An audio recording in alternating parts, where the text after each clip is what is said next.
केंद्रीय मंत्रिमंडल में मेरे साथी राम मोहन नायडू जी, मुरलीधर मोहोल जी,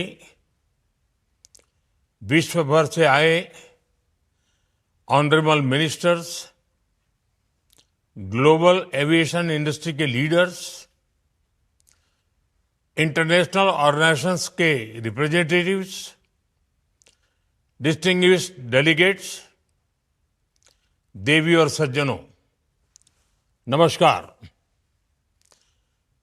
विंग्स इंडिया इस प्लेटफॉर्म पर मैं सभी इंडस्ट्री लीडर्स, एक्सपर्ट्स, इन्वेस्टर्स का अभिनंदन करता हूं।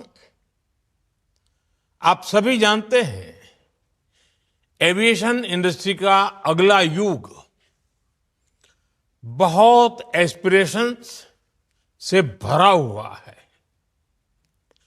और भारत इसका एक बड़ा प्लेयर बनता जा रहा है। एयरक्राफ्ट मैन्युफैक्चरिंग,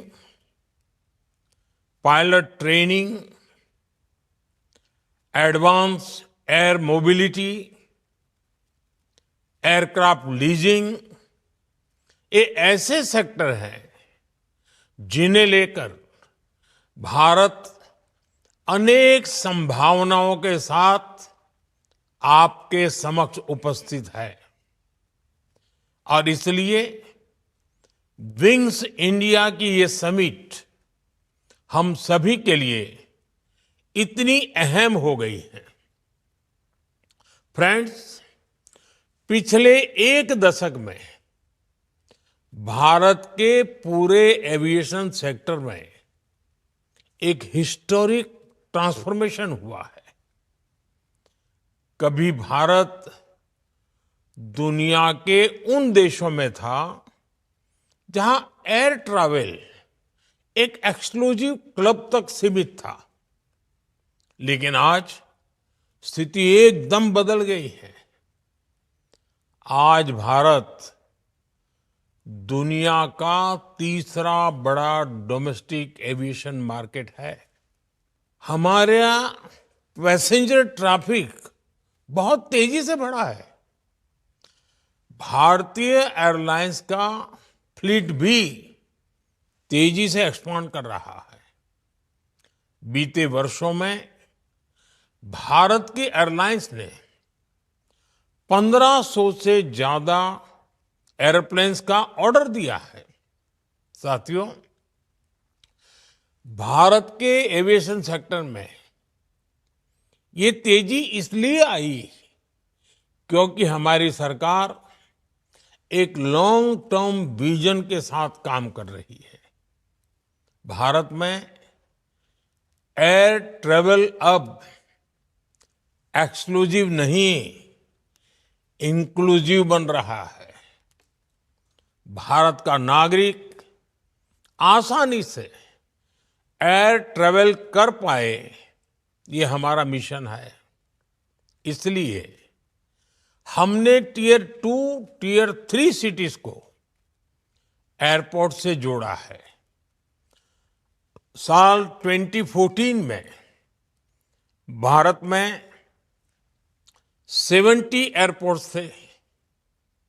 आज भारत में एयरपोर्ट्स की संख्या बढ़कर 160 से ज्यादा हो गई है। यानी सिर्फ एक दशक में ही भारत में 2 गुने से अधिक एयरपोर्ट्स बनाए हैं।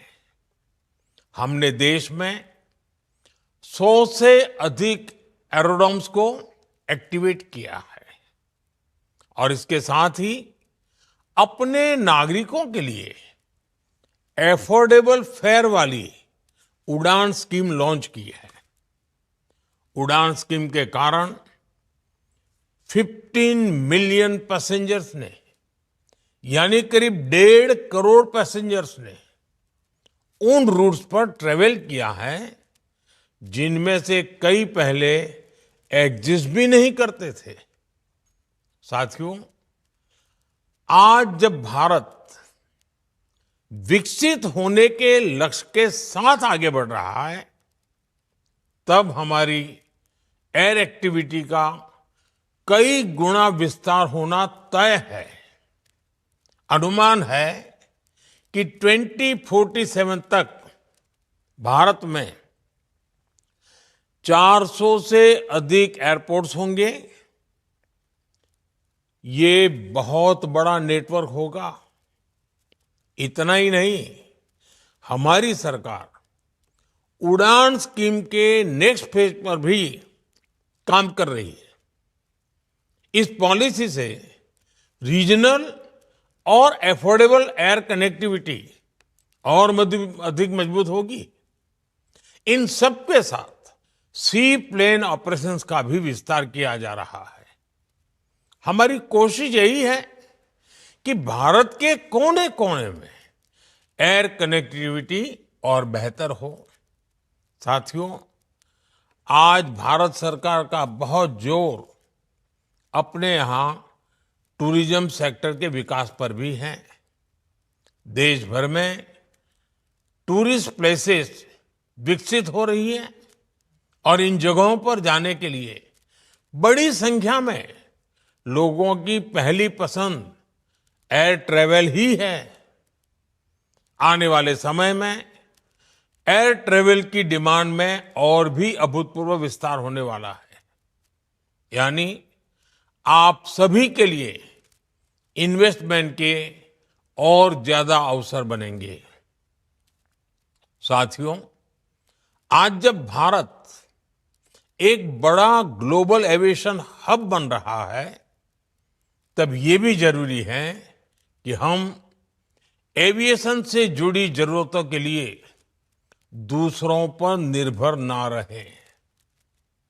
हमें आत्मनिर्भर का रास्ता मजबूत करना ही होगा। ये भारत में इन्वेस्ट करने आ रही कंपनियों के लिए भी मददगार होगा। इसी सोच के साथ Bharat aircraft design, aircraft manufacturing और एयरक्राफ्ट एमआरओ इकोसिस्टम पर बहुत जोर दे रहा है। आज भी भारत एयरक्राफ्ट पार्ट्स का एक बड़ा मैन्युफैक्चरर और सप्लायर है।